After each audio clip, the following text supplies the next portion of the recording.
darle la palabra al autor del libro que lo quieren escuchar, al doctor Héctor Díaz Polanco. Bueno, sí, muchas gracias. Sobre todo, ante todo, quiero darles las gracias a todos ustedes por acompañarnos esta noche.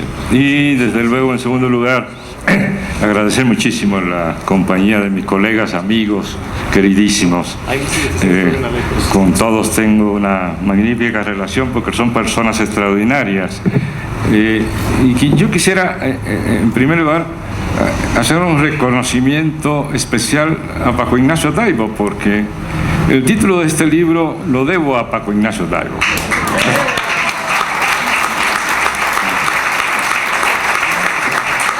Paco Ignacio, con la suavidad que lo caracteriza, cuando yo le presenté mi primera versión, dijo: eso es muy académico, hay que cambiarlo. Le dije: ¿y qué sugieres? Y como de rayo, como buen novelista, dijo: La cocina del diablo. O sea que a él le debo esto. Yo quisiera, porque ya no tenemos mucho tiempo, simplemente tratar de indicarles a ustedes cuáles fueron mis intenciones respecto a cada uno de los textos del libro, que aquí se han mencionado. Como ya se ha dicho, el libro tiene tres partes, una primera parte de 3 capítulos que se podrían llamar los antecedentes, una segunda parte en donde se analizan todas las pruebas del fraude y una tercera parte donde se analiza el papel de los intelectuales. Creo que estos 3 elementos de los intelectuales que hicieron bien el trabajo, pero sobre todo de los que lo hicieron mal, que ya veremos a quién me refiero. El tema del antecedente no es un prurito, un deseo de hacer historia, sino porque lo que ocurrió antes del 2006 se explica tomando en cuenta lo que ocurrió en esos 2 años, 2004 y 2005. Y es que ahí hubo un grupo que luego López Obrador llamó la oligarquía, que descubrió que verdaderamente López Obrador era un peligro para ellos. Porque en ese periodo ocurrieron 2 fenómenos importantes que aquí ya se han mencionado. El primero fue el del paraje San Juan. Hay que recordarles rápidamente a ustedes de qué se trata, porque algunos a lo mejor lo olvidaron. Eso ocurrió a raíz de que un señor llamado apellido Alcipreste presentó y ganó ante el gobierno del Distrito Federal, siendo jefe de gobierno López Obrador, una demanda por 100 y pico de hectáreas, por el que el tribunal ordenó al gobierno del Distrito Federal que pagara la friolera de 1.800 millones de pesos. Es decir, 180 millones de dólares de aquella época.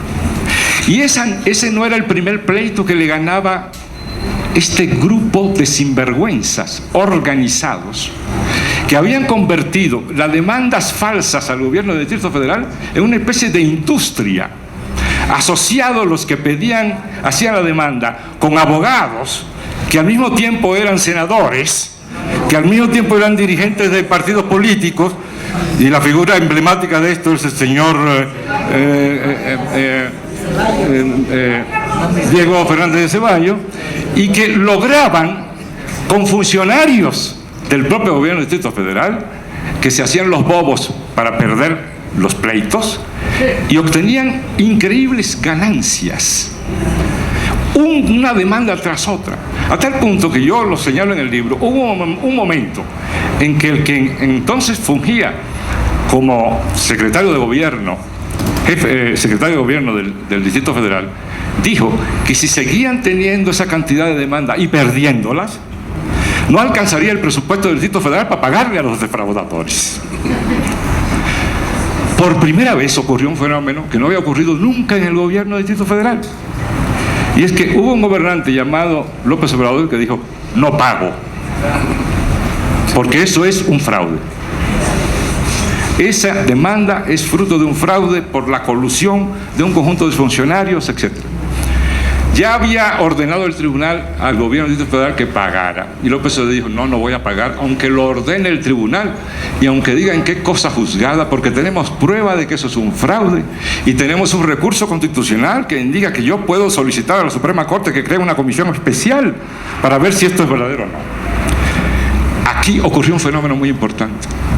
A partir de ese momento se fue creando la imagen de López Obrador por parte de esta oligarquía, de un hombre que no respeta la ley, que quiere ponerse por encima de la ley y que quiere hacer su voluntad. El resultado de todo esto fue que, no hago larga la historia, la leerán en el libro, espero, que finalmente la Suprema Corte tuvo que atraer el caso, y cuando la Suprema Corte estaba examinando todos los elementos, que incluían todo género de fraude, falsificación de los documentos, el tipo no era el propietario, etc., ocurrió un milagro. La Secretaría de Reforma Agraria, buscando distraídamente sus archivos, de repente se tropezó y descubrió que ese terreno era propiedad de la nación. Con lo que automáticamente se acabó lo de cumpla usted, señor López Obrador, esto es cosa juzgada porque la ley está por encima de su idea de la justicia. Esto es lo que yo llamo la contradicción entre la idea de la ley de esta oligarquía y la idea de justicia que inauguró López Obrador por primera vez. Ese fue el primer timbrazo en donde este grupo decidió que López Obrador no podía ser presidente de esta república porque terminaría los negocios que traía, terminaría la corrupción y se establecería una nueva forma de hacer justicia en este país. Con ese antecedente, entonces uno puede entender con más claridad lo que ocurre ya durante el proceso electoral y la elección misma. Yo les puedo decir que, según mi punto de vista y el punto de vista de los científicos en que me baso, que son científicos de la UNAM básicamente, pero no solamente, hay de algunas universidades norteamericanas muy importantes, es de que sin duda alguna hubo un fraude después que examinamos las pruebas. Las pruebas son abrumadoras, ¿no? Y quiero hacer un paréntesis que me parece muy importante, y hablando de justicia.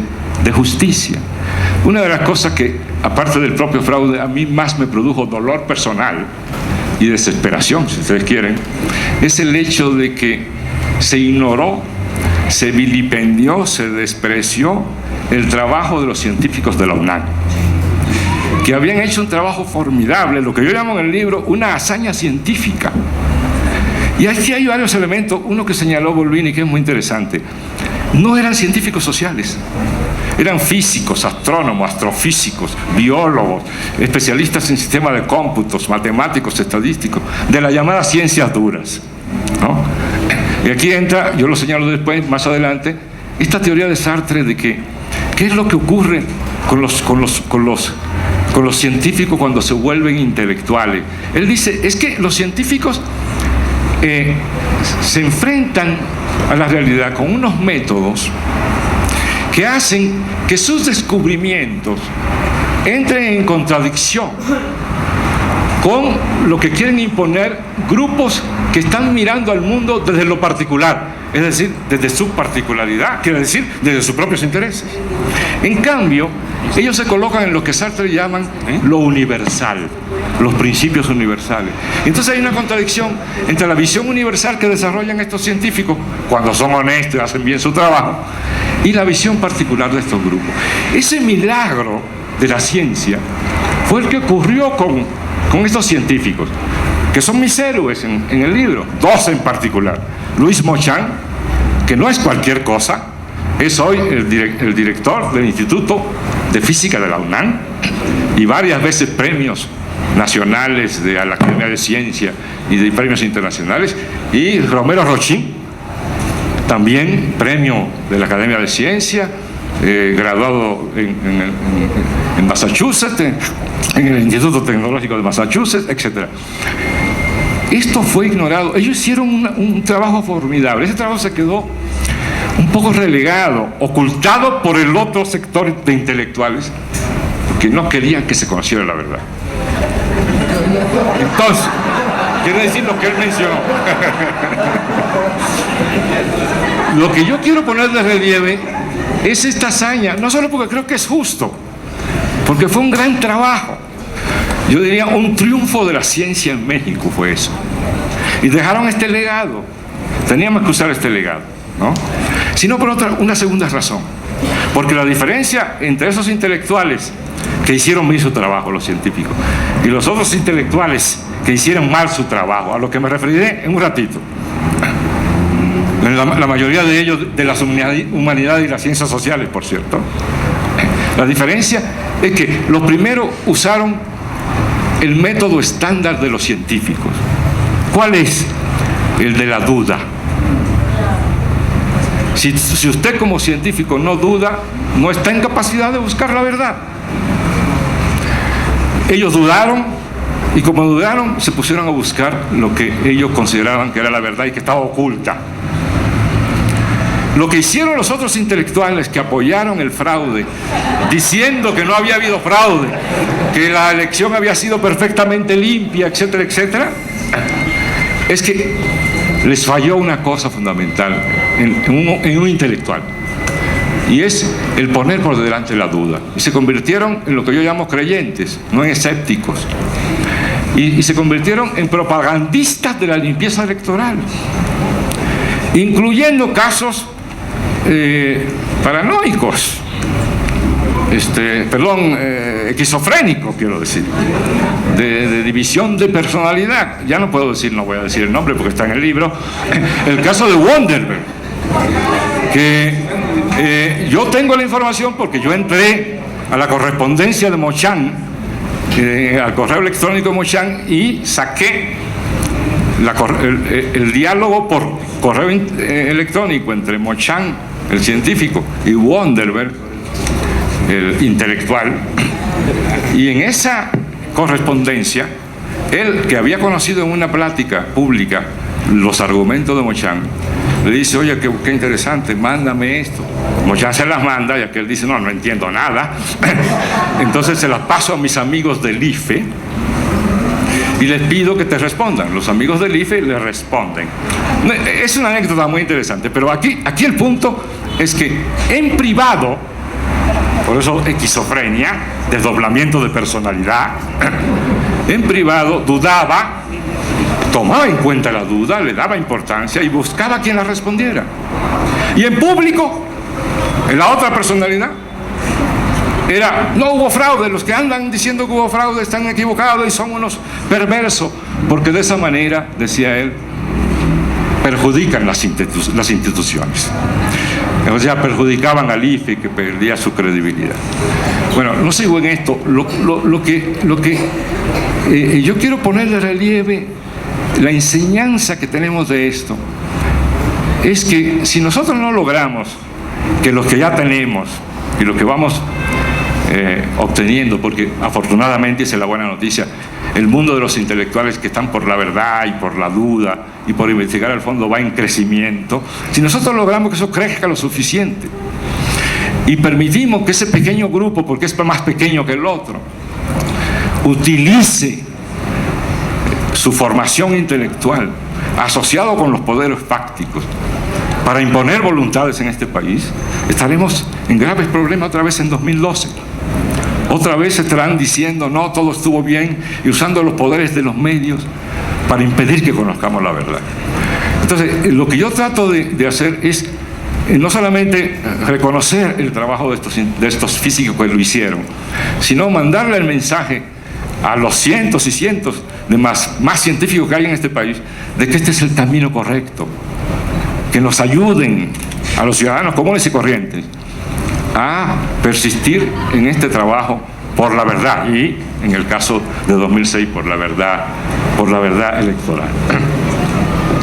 La segunda parte es un